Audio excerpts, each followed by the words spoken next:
அப்படி நான் வேதத்தை படிக்கும் பொழுது, ஒரு தீர்க்க தரிசன மாணவனாக மாணவியாக வேதத்தை படிக்கும் பொழுது,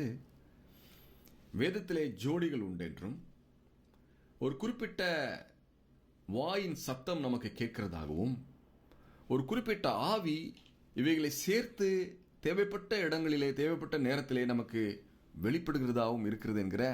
ஒரு தத்துவத்தை, ஒரு உண்மையின் பொருளை நாம் இங்கு புரிந்து கொள்ள முடியும். அடுத்ததாக, அவரே அவைகளுக்கு சீட்டு போட்டார் என்று எழுதியிருக்கிறது.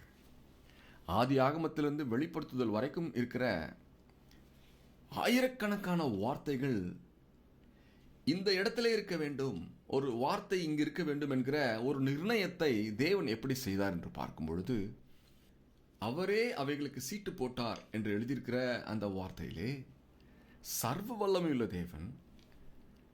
வேதத்தின் ஒவ்வொரு வார்த்தையும் இன்னென்ன இடத்துல இருக்க வேண்டும் என்கிற ஒரு அமைப்பை செய்திருக்கிறார் என்கிற ஒரு தெளிவான எண்ணம் நமக்கு உண்டாயிருக்கிறது.